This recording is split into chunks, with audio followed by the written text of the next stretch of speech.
Hello and welcome to another Star Citizen podcast. It's June 5th. I don't know why I've dated this video, but I have. I'm here with Zinnia. Say hello, Zinnia. Hello, Zinnia. Perfect. You're clever, Zin. You've never done that one before. I'm BoredGamer. Hello, BoredGamer. Oh no, it doesn't work so well, does it? Nope. No. Zin. Yeah? Today, we're going to be talking about some cool stuff that you can do in the latest version of Star Citizen. And in 3.19.1 as well. We'll talk a little bit about 3.19.1, Alien Week 3.20, and Star Citizen making lots of money, or not, or both. Let's start with some, what you said earlier, furry carriers, or fury carriers.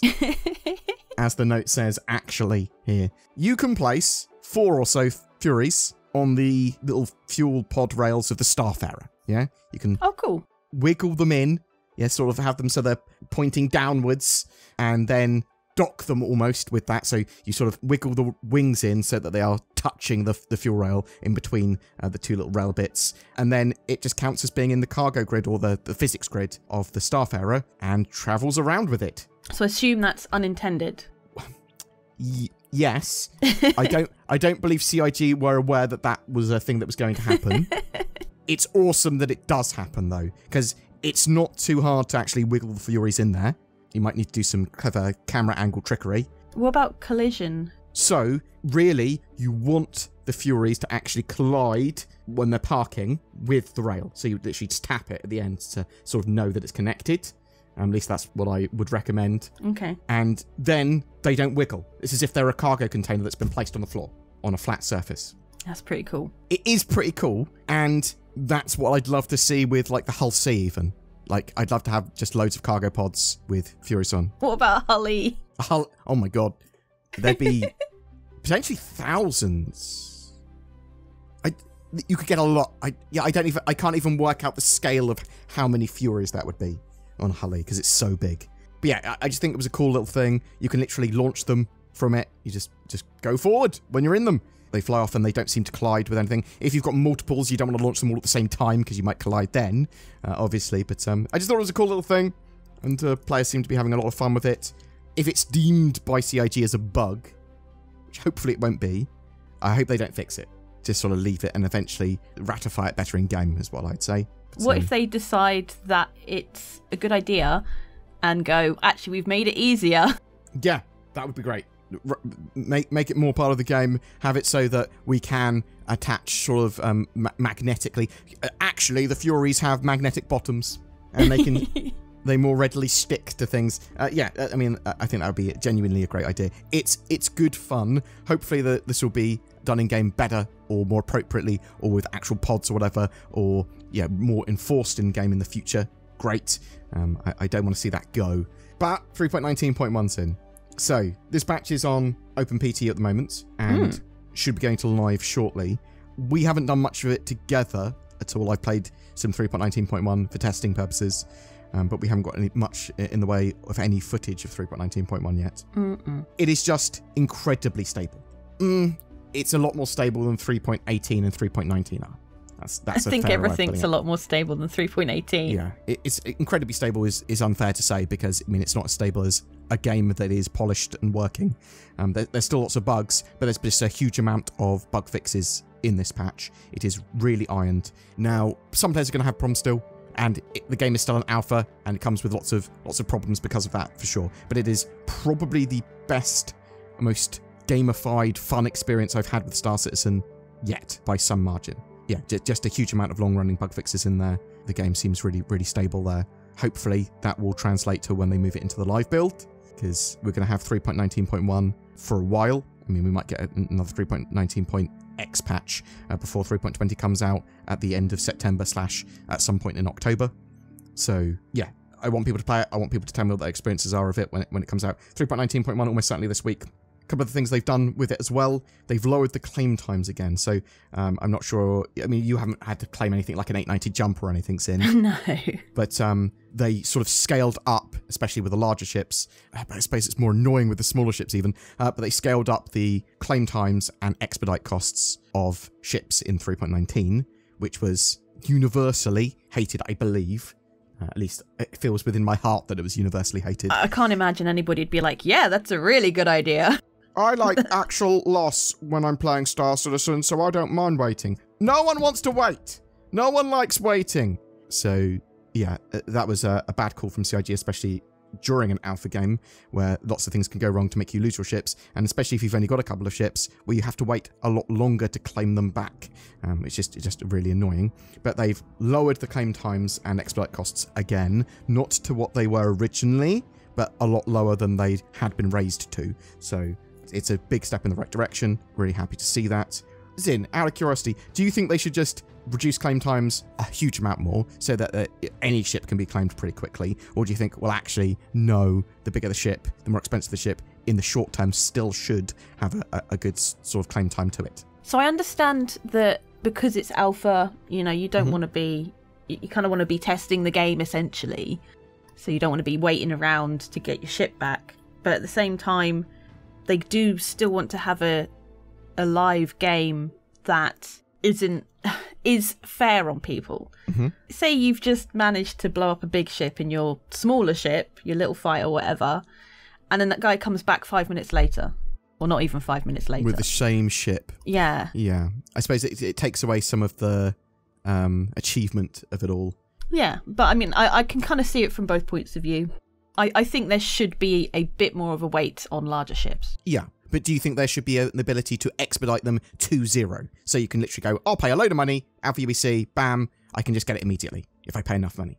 No. Okay. I'm just very much in the opinion of game is alpha, we want to test it. I understand that some of the experiences that Cloud Imperium want to sort of convey to us are a sense of loss and all that sort of jazz, and they want to understand what's an appropriate time for everything, for waiting times and insurance and stuff. But we're not there yet with the game. We're not in an appropriate position to be able to test those things properly and balance them. So the test data they're getting from them is just going to be, people don't like waiting. Yeah. That's it. Like, the bigger the ship, the longer the waiting time. That's as much as they can glean from the sort of test data at the moment, until we have a lot more of the core game done. We actually have an economy that supports what are the costs of the ship, when it's going to depend on the time of the day it is and how many of the materials are required to build them.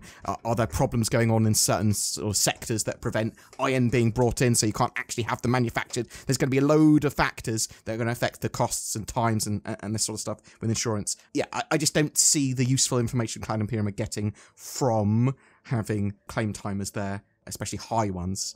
But I do see what you say. Actually, it does have a sense of loss for you, and also it's in a sense of achievement. You don't want someone that you've just beaten to immediately be able to spawn their ship again, because it's not an arcade mode. It's not Arena Commander. Yeah, okay, I think that's pretty fair. That's nice and represented multiple sort of views. Something else that they've done, which I'm actually really excited about, is they've updated cargo manifests. Oh, yeah. So in 3.19, it was actually really good fun to be able to go on salvaged ships, so the sort of salvage claims that you buy, and if they've got a cargo hold, there's very likely going to be valuable cargo in there. Yeah? And I think that's just quite good gameplay. Now, they sort of tweaked that a bit, and they had lowered the rate of these valuable cargoes happening. But in 3.19.1, they've basically said, look, ships that you fight during missions, ships that you find during missions, they're all going to have chances to have cargo on if they've got a cargo hold. That gives you an opportunity to sort of like get out your ship, do a bit of an exploration, get some extra money. Some of this cargo could be up to sort of like 100,000, 200,000 per SCU, so huge profits to potentially be made if you're lucky. And salvage ships will almost always, assume they've got a cargo hold, have a cargo on them as well. So I think they said always salvage ships. But they've removed cargo that can't be sold as well, and they sort of updated that whole experience. So treasure hunting, very much a thing in 3.19.1, and sort of been refined somewhat. And I do think that's going to be some of my favourite gameplay. Is that the sort of stuff that you like doing as well, Sin, or are you more looking forward to actually being able to do proper medical gameplay? Probably more medical gameplay. I really enjoyed the salvaging, the actual act of going around and salvaging. That was good. Okay, so yeah, next time we salvage, it's going to be a bit more fun, in my opinion, because we will be actively looking for the cargo, looking for larger ships, and we can do the sort of 30-minute ones where you can be salvaging while I'm grabbing as much cargo and weaponry as I can. Although I think that the weapons and items are going to take a huge backseat to just the potential for cargo, because I want to fill my cargo hold full of the potentially valuable cargo than a couple of weapons, which are awkward shapes. Yeah. Something else that's happening probably during 3.19.1 cycle, and I say probably because obviously 3.19.1 hasn't been released yet, but I am expecting it released this week, is Alien Week. So, Alien Week, probably starting between the 12th and 16th of June. So, next week? Yeah, probably next week at some point start. A lot of people are thinking that the Santok Yai, that medium Xi'an fighter, might be released during Alien Week. Just because we've seen, we know that Cloud Imperium are working on it. We've seen lots of pictures of it over the last 3 months of it being quite far in development. Do you think that's a possibility, Sin? Do you think we might see the Santok Yai? Oh, it's a possibility. So a lot of people think it's really likely. I think it's moderately possible. I mean, I don't know how close it is to being finished. So, well, yeah. Exactly. Does anyone? Probably CIG. There's probably someone at CIG. Are you sure? Well, yeah, exactly. If it's almost complete, or if it is complete, they know. If it's not, then it's anyone's guess. But probably later this year, if not for Alien Week. Now, we could see some new alien ships and vehicles turn up for Alien Week, because basically during Fleet Week they don't really do alien stuff. Alien Week, a few weeks later, sort of mid-June, they have some competitions. They have a translation competition and some cool stuff with Banu language that you can work out what they're saying. Some skins, some ships on sale. Expect the Rylan and the Santok Yai to be a focus here, and the Banu Merchantman, and that people sort of will be excited about. There'll probably be some focused episodes from Inside Star Citizen and Star Citizen Live about alien ships. So ask your questions there. I'm expecting some cool stuff from Alien Week, probably a new ship or variant or something, and potentially the Santok Yai being flyable. I do think it's a strong possibility. Actually, talking about Fleet Week, CIG did not make as much money in May as they did last year. Oh no. But it's only by a million or $1.5 million or so. Oh, I mean, that's pocket change, isn't it? It is kind of pocket change to them now. So that said, it's still quite possible that they'll have another record-breaking year financially this year, just because of Intergalactic Aerospace Expo and that sort of stuff. All they need is a couple of relatively good patches, or a good CitizenCon, or a good Intergalactic Aerospace Expo to easily break the sort of what they made the previous year. Cloud Imperium do need to make a reasonable amount of money each year now, because they are expanding their studios. Marketing is important to them, making money is important to them, and these events are important to them, which probably means their focus, like with 3.19.1 and 3.20, is going to be getting the patch and persistent entity in a good state to be played. These patches are important, very, very important now, to be in a very playable state. And we had a terrible time with 3.18 being in a very bad state. So if people want a more polished alpha, that's what you're going to get. But hopefully that's not going to extend out the sort of development times even longer. What's your, I know we talk about this very regularly, sort of development time, playable thing over pushing new features, bug fixes and ironing over new stuff. What do you think? Do you think that's a good idea, Cloud Imperium trying to get their patches in order, their sort of game a bit more polished in the short term? Yes, I think stability over polish. Things can be a bit rough around the edges as long as it's playable. Yeah. I don't even mind. I mean, some people will disagree, but I don't even mind the remove me balls popping up in places. Replace me balls. Replace me balls. Yes, I'm totally with you. Stability over pretty much anything else when you're talking about the live product, even at the expense of jankiness and all that sort of jazz. I totally agree. If you can't log into the game, if it constantly disconnects you, if you can't get out of your landing zone or move around, those are the issues that you need to fix when you're having a live product. But everything else can be effectively secondary, other than the development of the game. You want them to be pushing the game out. Yeah, okay, I'm totally with you on that. So 3.20 is going to be our Q3 patch, and Cloud Imperium have started talking about this. Now, a big feature set of 3.20 that I want to talk to you about today, Zin, is Arena Commander updates. Oh, yeah. So it is a huge amount of that patch, or there's a big focus on Arena Commander and Star Marine in 3.20, and they've got a Planet Green, that they've gone, let's put all the races here. So they actually have atmospheric races. They've brought a load of the Persistent Universe races into the game as well. I suspect I'll try and convince you to do some races with me. I'm not a massive fan of the racing. our mate G might be. He'll play racing. Yeah, we could try and get him in. I think I've maybe tried races once or twice back when I sort of first started, but I'm not a massive fan of that sort of thing. So, but we'll be able to jump in and play them arcadey style. So we'll be able to mess around with them and hopefully have some fun with that, and might actually get us into sort of interested in racing. Also, they've added a load of new combat arenas. So Planet Green is available to do atmospheric combat in, which is awesome. Security Post Korea and Jericho have both been added, so just basically a big area of space with those sort of stations in the middle. And you can do Pirate Swarm and Vandal Swarm there.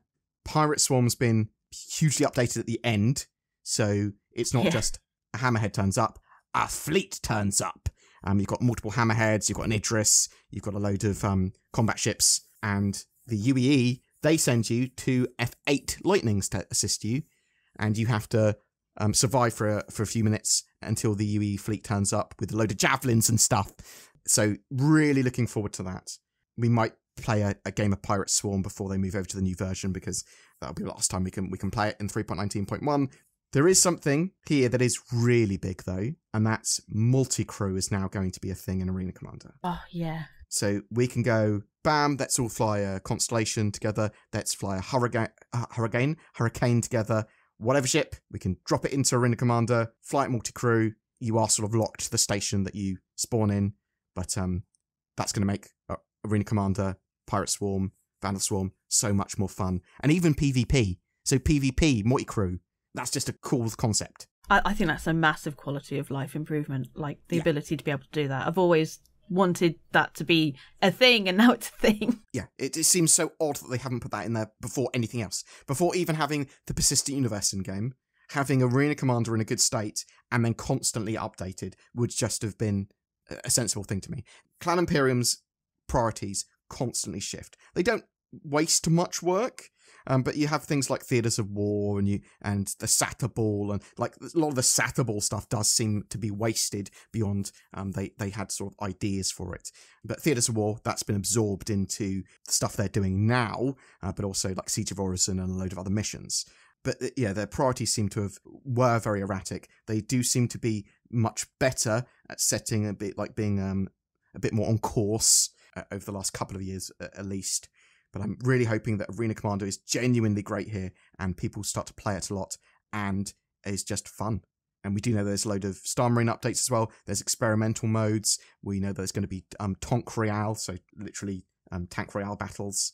And it's all going to be arcadey, jump in and play. And that's what Star Citizen needs, because Star Citizen's Persistent Universe, huge amount of waiting, huge amount of stress when something explodes. Oh, I hate you, Star Citizen, when you explode. But yeah. So I hope you're looking forward to Arena Commander updates at 3.20 as much as I am, Zin. Yeah. I mean, I'm definitely looking forward to that new Pirate Swarm. Yeah, new Pirate Swarm. We can multi-crew Pirate Swarm, because Zin's dream is to either do cool medical gameplay or be a turret gunner and just go... Just sit in a turret. Yeah, perfect. So we'll be able to do that. And we'll be able to do that hopefully with really big ships. We might even be able to get Zen involved. Remember when we did that mission that time? We'll be able to get Zen involved in racing as well. And I think that G will enjoy racing until Zen starts to beat him. Yeah.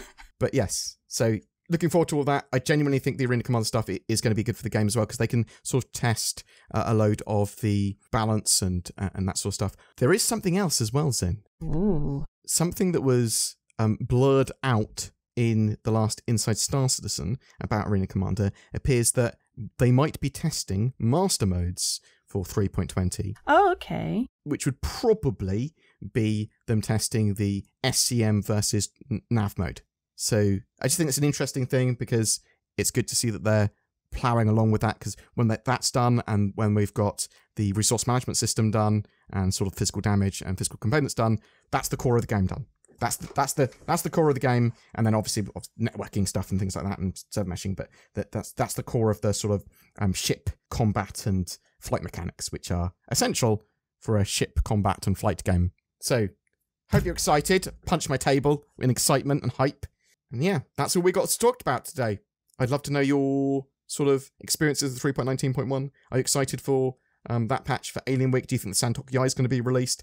Have you been messing around with the Fury carriers? And what about 3.20? Are you liking the idea of Arena Commander, or are you a bit meh on it, even though, yeah, it's got some benefits, but you're not going to be playing it much because you want to play in the persistent universe. What are your thoughts? I'd love to hear from you in the comments below. Say goodbye, Zin. Goodbye, Zin. Thanks for watching, guys. You take care. Have a great June. Let me tell you a story from the book of NordVPN/BoredGamer.